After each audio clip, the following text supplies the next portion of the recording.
بسم اللہ الرحمن الرحیم۔ میرے یہ ویڈیو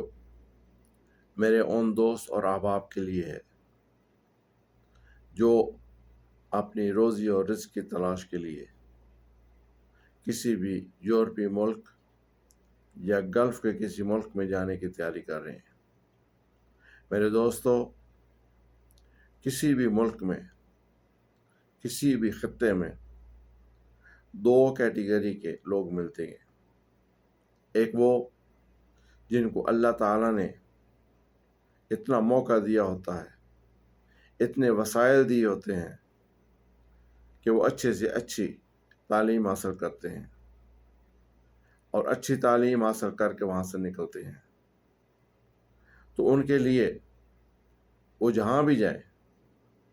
کوئی پریشانی کا سامنا نہیں ہے۔ لیکن ایک طبقہ وہ بھی ہے جو کسی مالی پریشانی کی وجہ سے یا کسی اور پریشانی کی وجہ سے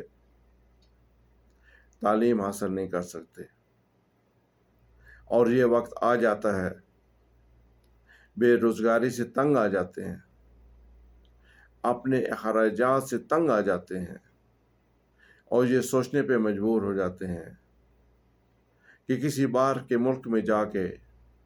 اپنی روزی رزق کی تلاش کیا جائے،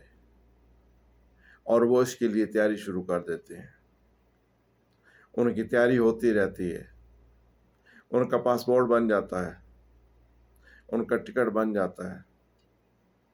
اور وہ تیار ہو کے بیٹھ جاتے ہیں۔ میرے بھائیوں، جہاں پہ آپ نے دوسری تیاری مکمل کر لی، آپ نے پاسپورٹ بنوا لیا، آپ نے ٹکٹ لے لیا اور تیار ہو کے بیٹھ گئے، تو یہ بات بھی ذہن میں رکھ لیں کہ آپ جس بھی ملک میں جا رہے ہیں، یہ ضروری نہیں ہے کہ وہاں پہ آپ کا انجینئر، آپ کا سپروائزر، آپ کا فورمین، آپ کا ٹیم لیڈر یا آپ کا کوئی بھی انچارج آپ ہی کے ملک سے تعلق رکھتا ہو یا آپ ہی کی لینگویج بولتا ہو۔ یہ ضروری نہیں ہے، وہ دنیا کے کسی کونے سے بھی ہو سکتا ہے، وہ دنیا کی کوئی بھی لینگویج بولنے والا ہو سکتا ہے۔ تو اس کے لیے کیا ہے؟ آپ کے لیے ضروری ہے کہ آپ اپنی بات کو اس تک اچھے طریقے سے پہنچا سکیں اور اس کی بات کو سمجھ سکیں۔ تو اس کے لیے یہ ضروری ہے کہ جہاں پہ آپ نے دوسری تیاری مکمل کر لی ہے، گھر سے نکلنے سے پہلے تھوڑی بہت انگلش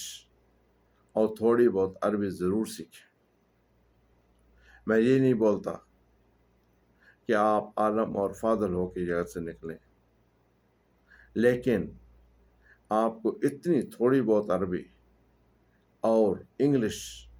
ضرور آنی چاہیے تاکہ ابتدائی دنوں میں آپ کو کسی قسم کی پریشانی کا سامنا نہ کرنا پڑے۔ ہاں، جو ٹائم گزرے گا، یہاں پہ آپ لوگوں سے ملیں گے، لوگوں سے باتیں کریں گے،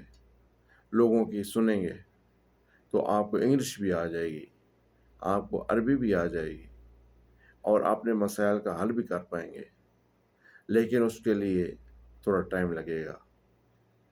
اس کے لیے تھوڑا وقت چاہیے۔ لیکن بگننگ میں ان ملکوں میں جانے سے پہلے اگر آپ نے تھوڑی بہت انگلش اور عربی کو سیکھ لیا ہوگا، تو یہاں پہ آ کے اگر آپ کو کوئی مسئلہ پیش آتا ہے تو آپ اچھے طریقے سے اپنے مسئلے کو اپنے انچارج کے گوش گزار کر سکتے ہیں اور اس کو ایکسپلین کر سکتے ہیں کہ آپ کو کیا مسئلہ ہے، اور وہ آپ کی بات کو سمجھتے ہوئے پوری کوشش کرے گا کہ آپ کے مسئلے کو حل کرے۔ لیکن اگر آپ اپنی بات کو اچھے طریقے سے اس تک نہیں پہنچا پائیں گے، وہ چاہے گا بھی صحیح تو آپ کی مدد نہیں کر پائے گا اور آپ کو پریشانی ہوگی۔ اور اسی طرح اگر آپ اس کی بات کو نہیں سمجھیں گے، وہ آپ کو کوئی ٹاسک دے دے گا، آپ کی نہ سمجھنے کی وجہ سے آپ اس کام کو مکمل اور اچھے طریقے سے انجام نہیں دے پائیں گے اور آپ کو پھر پریشانی ہوگی۔ تو میرے دوستو، جہاں پہ دوسری تیاری آپ نے کر لی، وہاں پہ تھوڑی بہت انگلش اور تھوڑی بہت عربی ضرور سیکھیے، اور میری گزارش ہے اپنے ان ریسپیکٹڈ اور محترم حضرات سے جن کو اللہ نے تعلیم سے نوازا ہوا ہے، جن کے پاس اچھا علم ہے، اگر آپ سمجھتے ہیں کہ آپ کے قریب میں آپ کا کوئی اڑوس پڑوس میں جانے والا ہے باہر، اور وہ بیچارہ کسی وجہ سے تعلیم حاصل نہیں کر پایا، اور ابھی اس نے زمانے نے مجھ کو مجبور کر دیا کہ دوسرے ملک کا رخ کرے اور اپنے بال بچے اور اپنے اہل و عیال کا پیٹ بھرنے کے لیے دوسرے ملکوں میں جا کے روزی تلاش کرے، تو پلیز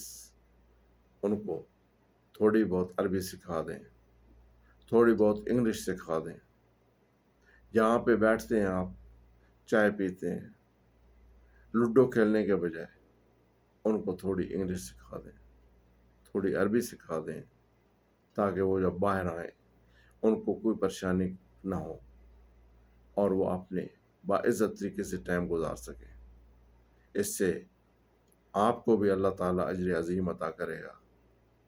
اور وہ بھی اچھے طریقے سے اپنی روزی رزق کما کے اپنے بچوں کو بھیج سکے گا۔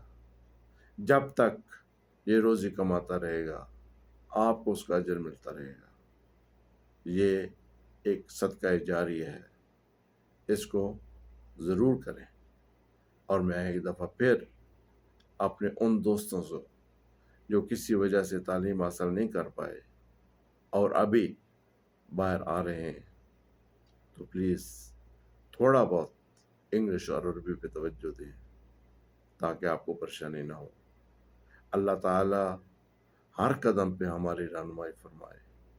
اور ہر مسئلے میں ہماری مدد فرمائے۔ وہ ہر کام پہ قادر ہے،